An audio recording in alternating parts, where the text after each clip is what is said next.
नमस्कार, जोहार। आप सबका स्वागत है एक बार फिर से झारखंड की तमाम बड़ी खबरों के साथ, जो कि शाम के बुलेटिन समाचार के साथ आ रही है।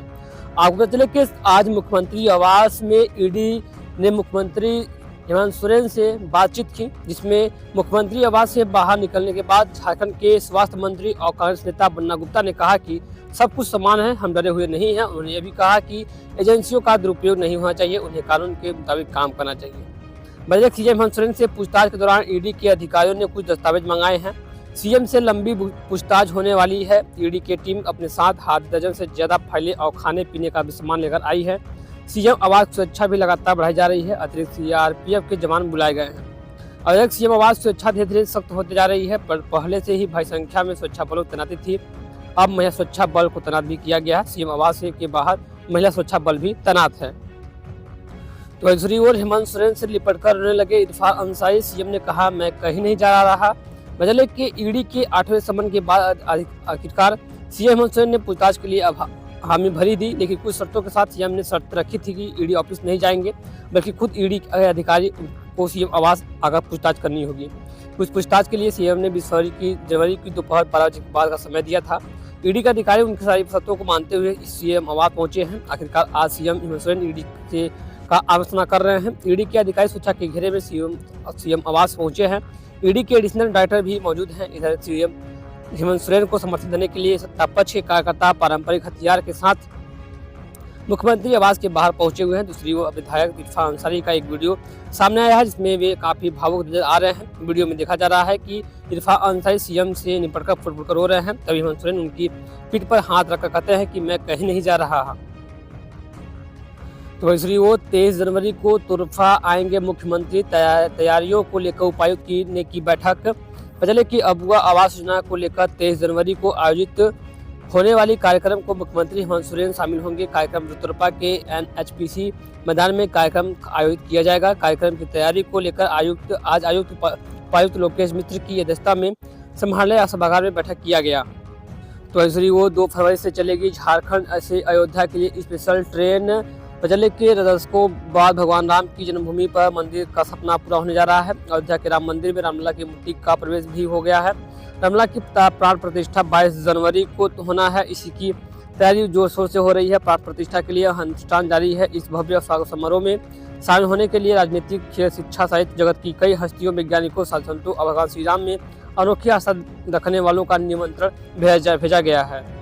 तो वहीं दूसरी ओर जमीन घोटाला केस में सोरेन से ईडी की लंबी पूछताछ। सीएम आवास के बाहर फोर्स बढ़ाई जा रही है। लगातार बजे की शाम 7 बजे लगाई जाएंगी धारा 144। झारखंड के जमीन घोटाला केस में मुख्यमंत्री हेमंत सोरेन से प्रवर्तन निदेशालय ईडी सीएम हाउस में करीब 5 घंटे से लगातार पूछताछ कर रही है। लैंड स्कैम केस को लेकर सवाल जवाब किए जा रहे हैं। सीएम हाउस के बाहर फोर्स बढ़ा दी गई है। बाहर जेबीएम के कार्यकर्ता प्रदर्शन कर रहे हैं। प्रशासन ने सीएम हाउस के बाहर शाम 7 से 11 बजे तक धारा 144 लगाने का आदेश जारी किया है। ईडी की टीम 9 गाड़ियों के काफिले में सीएम हाउस पहुंची। इनमें से 3 गाड़ियों में अधिकारी थे, जबकि 6 गाड़ियां उनकी सुरक्षा में तैनात थी। ईडी के कुल 7 अधिकारी पूछताछ के लिए रांची पहुंचे हैं। इनमें 3 अधिकारी दिल्ली से आए हुए हैं। तो दूसरी ओर पलामू में अग्निवीर के भर्ती की तैयारी शुरू हो चुकी है। 17 जनवरी से 6 फरवरी तक कर सकते हैं रजिस्ट्रेशन। वायुसेना अधिकारियों ने की डीसी से मुलाकात। पलामू जिले में अग्निवीर की भर्ती की तैयारी पूरी कर ली गई है। उपायुक्त शशि रंजन में से आज उनके कार्यालय में पटना के वायुसेना स्टेशन से आए चयन अधिकारियों ने मुलाकात की। इनमें सार्जेंट प्रदीप सिंह, सार्जेंट हिमांशु व सार्जेंट जीएस नेवी ने मुलाकात की।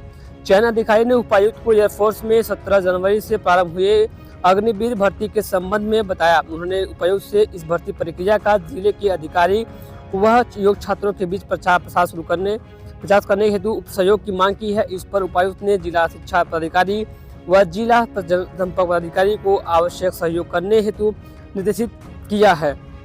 एयरफोर्स में जाने की इच्छा रखने वाले छात्रों के लिए सुनहरा अवसर। उपायुक्त श्रीरंजन ने कहा कि जिले के वैसे युवा जो एयरफोर्स में आने की इच्छा रखते हैं, उन सभी के लिए ये सुनहरा अवसर है। भर्ती के रजिस्ट्रेशन 17 जनवरी 2024 के सुबह 11 बजे से 6 फरवरी 2024 को रात 11 बजे तक किया जा सकता है।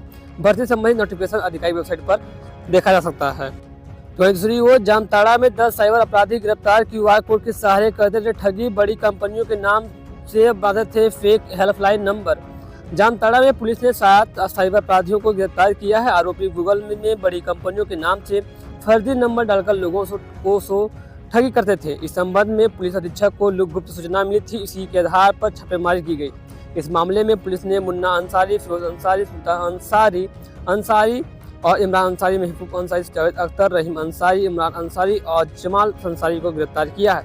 पुलिस ने इनके पास से 20 मोबाइल, 21 सिम, वाईफोन, डोंगल और मोटरसाइकिल भी बरामद किया है। लोगों को ठगने के लिए साइबर अपराधी कई तरीकों का सहारा लेते थे।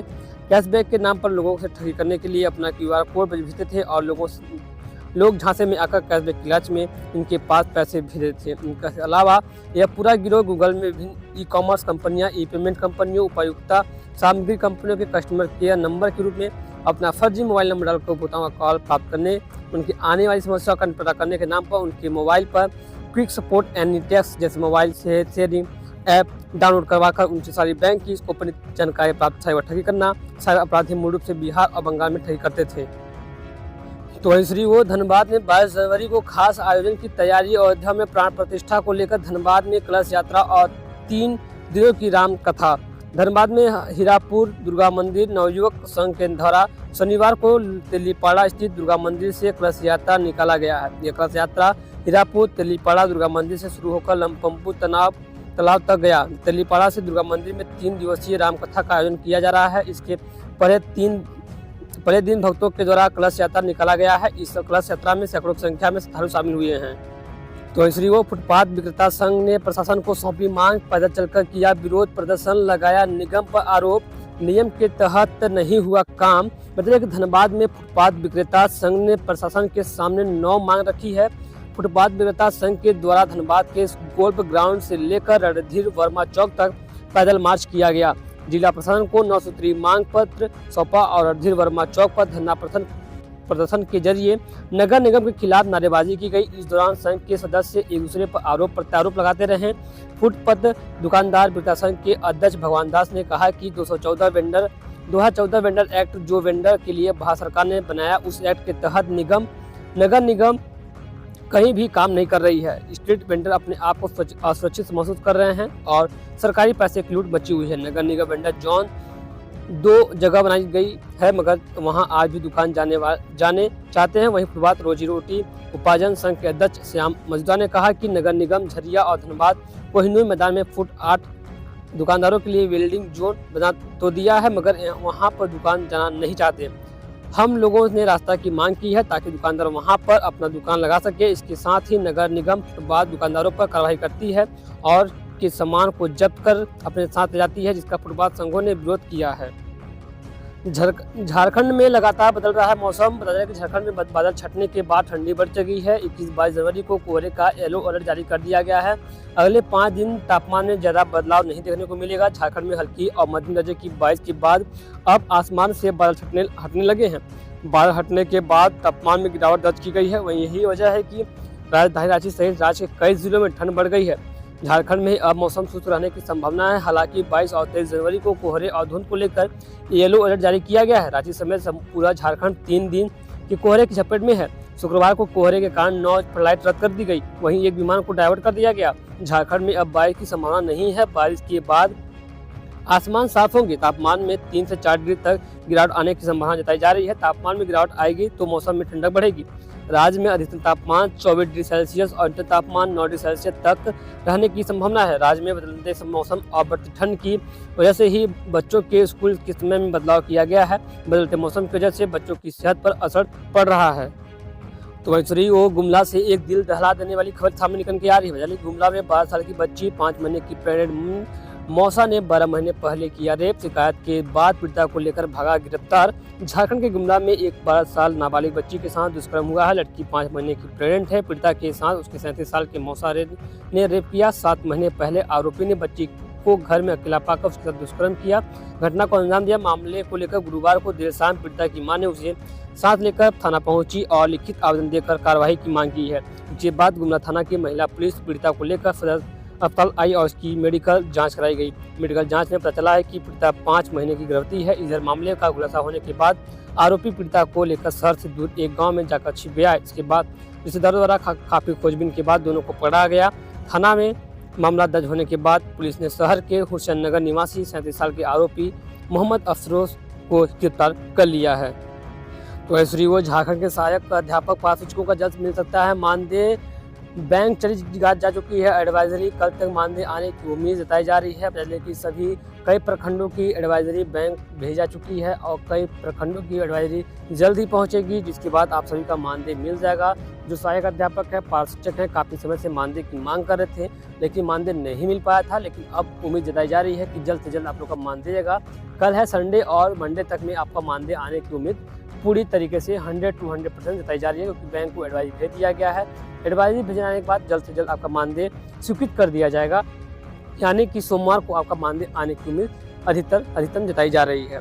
तो फिलहाल खबरों में बस इतना ही। ऐसी की तमाम बड़ी खबरें जो कि शाम के समाचार के साथ आज तो मेरी खबर पसंद है, खबरों को शेयर कीजिएगा, लाइक कीजिएगा, चैनल पहली बार आए हैं सब्सक्राइब जरूर कीजिएगा। जय हिंद, वंदे मातरम।